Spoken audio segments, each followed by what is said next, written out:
ഭഗവാൻ ശ്രീകൃഷ്ണനെ നേരത്തെ നമ്മൾ കണ്ടു. വേദവ്യാസ മഹർഷിയെപ്പോലുള്ള മഹാന്മാർ അദ്ദേഹത്തിൻ്റെ പാദം തൊടുന്നു, നമസ്കരിക്കുന്നു, വന്ദിക്കുന്നു. ഭഗവാൻ അവരെയും വന്ദിക്കുന്നു. ഇത്രയും വലിയ മഹാനായിട്ടുള്ള കൃഷ്ണനെ വസുദേവർക്ക് തോന്നുകയാണ്, എൻ്റെ പുത്രനായിട്ട് പോലും എനിക്ക് ആ പാദങ്ങളൊന്നും തൊടാൻ തോന്നിയില്ലല്ലോ. ഞാൻ പുത്രഭാവത്തിലല്ലേ കാണുന്നത്. എന്നാൽ എത്ര വലിയൊരു ഗുരുവാണ്, എത്ര വലിയൊരു മഹാനാണ് ഈ കൃഷ്ണൻ എന്നുള്ളത്. അപ്പം കൃഷ്ണൻ്റെ പാദമൊന്ന് തൊടണം, കൃഷ്ണനോട് ചില കാര്യങ്ങൾ ചോദിക്കണം എന്നൊക്കെ തീരുമാനിച്ചുകൊണ്ട് വസുദേവർ, കൃഷ്ണൻ്റെ പിതാവ്, ആ കൃഷ്ണൻ്റെ മുന്നിൽ ഒരു നിമിഷം നിന്നുകൊണ്ട് പറയുന്ന ചില വരികളാണ് നമ്മൾ 85 അധ്യായത്തിൽ കാണുന്നത്. ഭാഗവത്തിലെ 85 അധ്യായം എല്ലാവരും ഒന്ന് എടുക്കുക. വേണ്ട അധ്യായങ്ങളാണ് ഈ ഭാഗവത്തിൽ നമുക്ക് കാണിച്ചു തരുന്നത്. അപ്പോൾ വസുദേവർ കൃഷ്ണൻ്റെ മുന്നിൽ നിൽക്കുകയാണ്. ആ പാദം ഒന്ന് പിടിക്കണം, കൃഷ്ണനോട് അനുഗ്രഹിക്കാൻ പറയണം. താൻ കടന്നു പോകുന്ന പല ദുഃഖങ്ങളും ദുരിതങ്ങളും അതിൽ നിന്ന് തന്നെ ഒന്ന് മോചിപ്പിക്കണം. അപ്പോൾ അതൊക്കെ മനസ്സിൽ വെച്ചുകൊണ്ട് വസുദേവർ കൃഷ്ണൻ്റെ അടുത്തെത്തി. കൃഷ്ണൻ്റെ പാദം പിടിക്കുന്നതിന് മുമ്പ് തന്നെ കൃഷ്ണൻ അച്ഛൻ്റെ കൈകളൊക്കെ പിടിച്ച് അച്ഛൻ്റെ പാദം തൊട്ട്, സുഖം തന്നെയല്ലേ? അപ്പോഴേക്കും അച്ഛൻ അങ്ങോട്ട് വിങ്ങിപ്പൊട്ടി. അച്ഛൻ്റെ മനസ്സൊക്കെ ഇങ്ങോട്ട് കണ്ണൊക്കെ നിറഞ്ഞ് ചോദിച്ചു, എന്താണ് അച്ഛൻ്റെ പ്രശ്നം? പറഞ്ഞു, നീ വലിയ ആണ്, എൻ്റെ പുത്രനായി ജനിച്ചുവെങ്കിലും ഞാനും നീയും വളരെ വ്യത്യസ്ത തലങ്ങളിൽ ജീവിക്കുന്ന ആളാണ്. നിങ്ങൾ രണ്ടുപേരും അവതാരങ്ങളാണ്.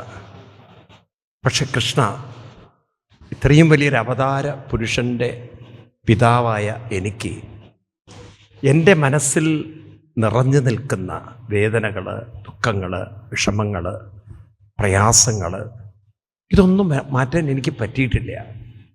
ഇന്നും എൻ്റെ മനസ്സെന്ന് പറയുന്നത് പല ചിന്തകളാൽ അസ്വസ്ഥമാണ്. കഴിഞ്ഞുപോയ കാര്യങ്ങൾ, അങ്ങനെ പലതും എന്നെ അലട്ടുന്നുണ്ട്.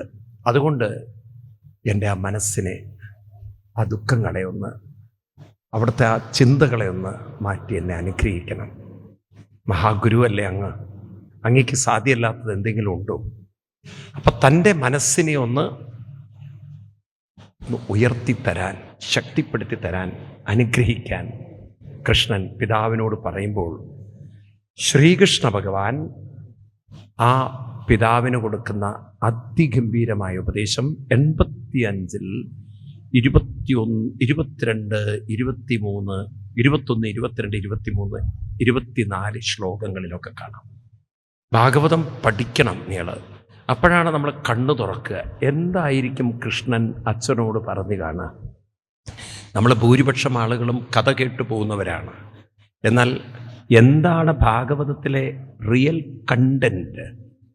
എന്താണ് കൃഷ്ണൻ പറഞ്ഞിരിക്കുന്ന സന്ദേശങ്ങൾ? ഇതറിയുന്നവർ വളരെ കുറവാണ്. അപ്പം അതിന് നമ്മൾ ഭാഗവതത്തിലൂടെ ഇറങ്ങിച്ചെന്ന് നോക്കണം. അതിനാണ് ഞാൻ നിങ്ങളോട് പുസ്തകമൊക്കെ നോക്കാൻ പറയുന്നത്. കാരണം ഞാൻ പറയുന്നതൊക്കെ ഭാഗവതത്തിലെ വരികളാണെന്ന് ഉറപ്പുവരുത്താൻ. ഇവിടെ പറയുന്നു, ആകർഷ്ണിത്തം പിതൃവാക്യം ഭഗവാൻ സത്വദർശഭ പ്രത്യാഹ പ്രശ്രിയാനമ്ര പ്രഹസൻ ശക്നയാ ഗിര.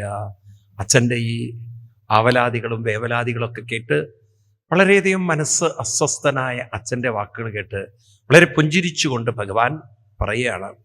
ഇനി പറയുന്ന വരികൾ അണ്ടർലൈൻ ചെയ്തോളണേ, 22-ാമത്തെ അധ്യായം. കാരണം നമ്മളിൽ ഭൂരിപക്ഷം ആളുകളും പൊട്ടന്മാരാണ്. ഉള്ള സത്യം പറയാനോ, എല്ലാം അറിയും എന്നുള്ള അഹങ്കാരത്തിലും അവിവേകത്തിലും ജീവിക്കുന്നവരാണ്. ഒരു കുന്തു അറിയാതെ അമ്പലത്തിൽ തൊഴുതു പോകുന്ന നല്ല കഴുതകളാണ് ഭൂരിപക്ഷം ആളുകൾ. ഭക്തി ഉണ്ട് എന്നൊക്കെ നിങ്ങൾക്ക് തോന്നുകയാണ്, പലർക്കും തോന്നുകയാണ്. നിങ്ങൾ റിയൽ ഭക്തരാണോ എന്നത് നമ്മുടെ ധാരണയിലുള്ള ഒരു ഭക്തിയാണ്. കാരണം വയസ്സായി അവസാനമാകുമ്പോൾ ഒക്കെ ഇരുന്ന് മോങ്ങിക്കരഞ്ഞ് തളർന്ന് അവസാനം വല്ല ഓൾഡ് ഏജ് ഹോമിലോ അല്ലെങ്കിൽ അവസാനം ഡോക്ടർമാരുടെ ഒരു ഔദാര്യത്തിലൊക്കെ ജീവിക്കേണ്ട ഗതിയാണ്. അന്ന് കൃഷ്ണനും ഇല്ല, രാമനും ഇല്ല, അയ്യപ്പനും ഇല്ല. കാരണം സർവം തളർന്നു, മനസ്സ് തളർന്നു. അപ്പം എന്ത് ഭക്തിയാണ് ഉണ്ടാക്കിയത് നമുക്കറിയില്ല. ഇപ്പം എല്ലാം അനുകൂലമായി നിൽക്കുന്നത് ദൈവാനുഗ്രഹമാണെന്ന് കരുതുകയാണ് നിങ്ങൾ. ഈ അനുകൂലമാക്കി നിർത്താൻ ഒരു ദൈവത്തിനും സാധ്യമല്ല.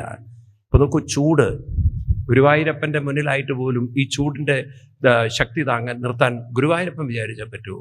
കാലത്തിൻ്റെ ലീലകൾ ആർക്കും മാറ്റിയെടുക്കാൻ പറ്റില്ല. ഭഗവാൻ തന്നെ പറയണത് കാലരൂപ്യന്ന മോധത എന്നാണ്. കാലത്തിൻ്റെ ലീലകൾ ആർക്കും മാറ്റിയെടുക്കാൻ പറ്റും.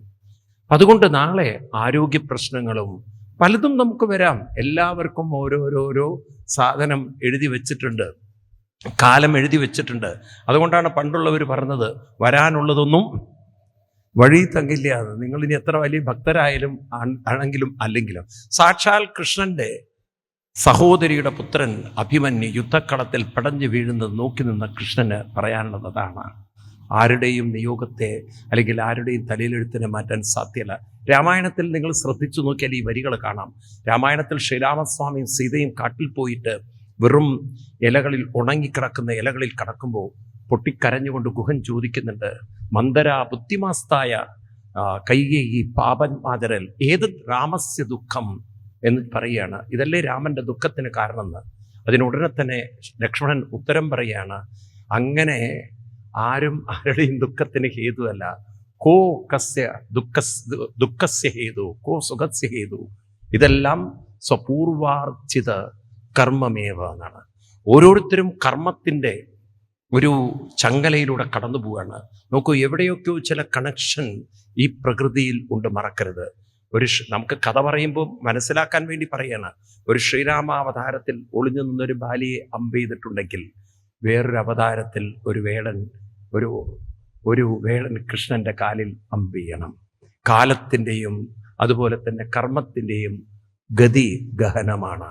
അതാർക്കും അതിനെ മാറ്റാൻ പറ്റില്ല. അവതാര പുരുഷന്മാർക്ക് പോലും ആ ചക്രത്തിലൂടെ കടന്നു പോവേണ്ടതുണ്ടെങ്കിൽ അത് നമുക്കും ബാധകമാണ്. അപ്പം അതുകൊണ്ട് നിങ്ങൾ വിചാരിക്കരുത് അമ്പലത്തിൽ പോയി പ്രാർത്ഥിച്ചാൽ നിങ്ങളുടെ തലയിലെഴുത്ത് മുഴുവൻ ഭഗവാൻ മാറ്റിത്തരുന്ന. നമ്മൾ അങ്ങനെ തെറ്റിദ്ധരിച്ചുള്ള ഒരു ഭക്തി കുട്ടികളെ പഠിപ്പിച്ചു പോയി. അതല്ല ഭക്തി എന്ന് പറയുന്നത്. ഭക്തി ശക്തിയാണ്, മനസ്സിൻ്റെ ഊർജമാണ്. അതാണ് ഭഗവാൻ ഗീതയിൽ 10-ാം അധ്യായത്തിൽ എടുത്തു നോക്കൂ നിങ്ങൾ. ഭഗവാൻ ഇതൊക്കെ നമുക്ക് പറഞ്ഞു തന്നിട്ടുണ്ട്. പക്ഷേ ഗീതയും വായിക്കില്ല, ഭാഗവതവും വായിക്കില്ല. സർവജ്ഞാനികളെ പോലെ അമ്പലത്തിൽ പോയി തൊഴുകയും ചെയ്യും. അപ്പം അതാണ് നമ്മളൊക്കെ മൂഢന്മാരായിട്ട് ഭക്തിയും കൊണ്ട് നടക്കുകയാണ്. അറ്റ്ലീസ്റ്റ് നമ്മൾ നെക്സ്റ്റ് ജനറേഷനെങ്കിലും ഭഗവത്ഗീതയിലേക്ക് നമുക്ക് കൊണ്ടുവരണം. എന്താണ് ഭക്തി? നോക്കൂ, എത്ര കഷ്ടമാണ് നോക്കൂ നിങ്ങൾ.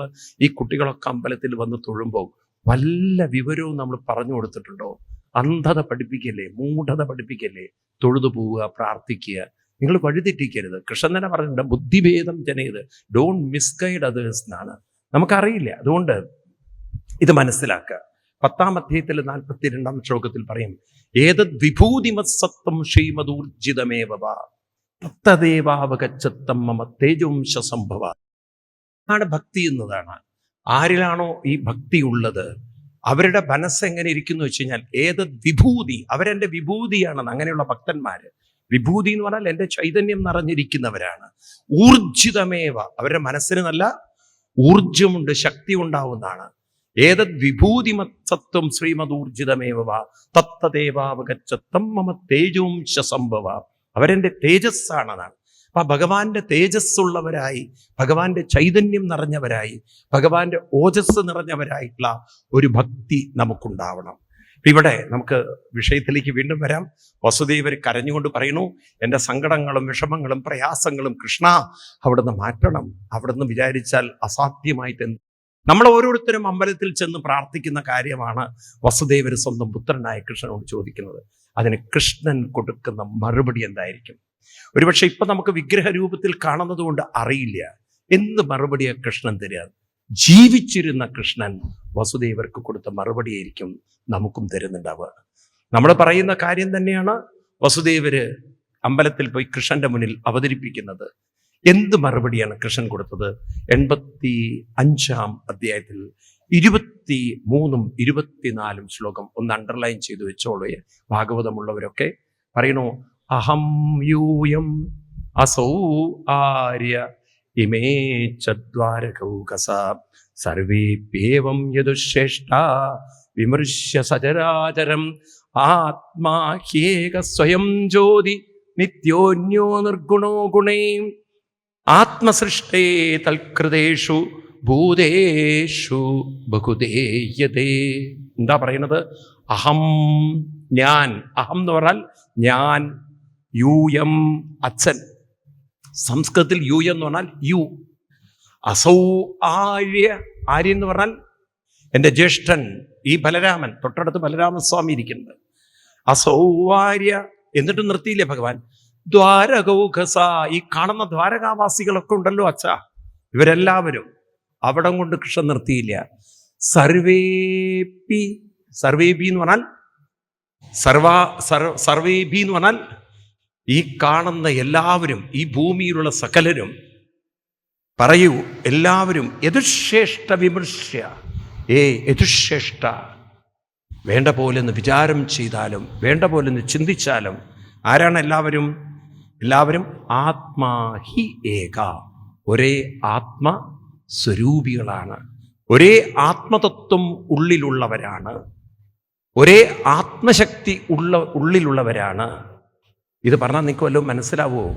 കൃഷ്ണൻ്റെ ഉള്ളിൽ എത്ര ആത്മശക്തി ഉണ്ടോ അത്രയും ആത്മശക്തി അച്ഛൻ്റെ ഉള്ളിലും ബലരാമസ്വാമിയുടെ ഉള്ളിലും ഈ കാണുന്ന വാസികളുടെ ഉള്ളിലും, എന്തിനേറെ സർവേപി എന്ന് പറഞ്ഞാൽ എല്ലാവരുടെ ഉള്ളിലും ഒരുപോലെയുണ്ട്. ഈ ശക്തി അച്ഛൻ ഉപയോഗിക്കാതെ അച്ഛന് ദുരിതത്തിൽ നിന്നും പുറത്തു കടക്കാൻ സാധ്യമല്ല. അപ്പൊ നമ്മളൊക്കെ മനസ്സിലാക്കണം, ദുരിതത്തിൽ നിന്നും പുറത്തു കടക്കല് ദൈവമല്ല. കുട്ടികളെ പഠിപ്പിക്കരുത് അങ്ങനെ തെറ്റൊന്നും. ദൈവത്തോട് പ്രാർത്ഥിക്കൂ, ദുരിതങ്ങളൊക്കെ കഷ്ടപ്പാടുകൾ മാറ്റും എന്നുള്ളത് നമ്മൾ മനസ്സിലാക്കി കൊടുക്കേണ്ടത് എന്താണ്? ഈ കഷ്ടപ്പാടുകളും ബുദ്ധിമുട്ടുകളൊക്കെ മനുഷ്യനെ അലട്ടുന്നത്. ഇന്നാണെങ്കിൽ നമുക്ക് ഹിന്ദുമതത്തിന് വലിയ പോസിബിലിറ്റി ഉള്ള ഒരു കാലഘട്ടത്തിലാണ് നമ്മൾ ജീവിക്കുന്നത്. കാരണം ഇന്നിപ്പോൾ സൈക്കോളജി ഡെവലപ്പ് ചെയ്ത് മനുഷ്യൻ്റെ ഹ്യൂമൻ സയൻസിലേക്ക് അത്രയൊരു ടോപ്പിലെത്തിയിരിക്കുകയാണ്. ഇപ്പം മെഡിക്കൽ സയൻസ് തന്നെ പറയുകയാണ്, നമുക്ക് രോഗിക്കൊരു കൗൺസിലിംഗ് കൂടെ കൊടുത്തില്ലെങ്കിൽ റിക്കവറി അത്ര എളുപ്പമാവില്ല.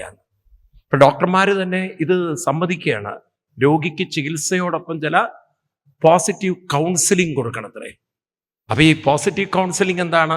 മനസ്സിന് വ്യാധിയെക്കുറിച്ചുള്ള ആദി വിട്ടാൽ രോഗം പെട്ടെന്ന് മാറുന്നുള്ളതാണ്.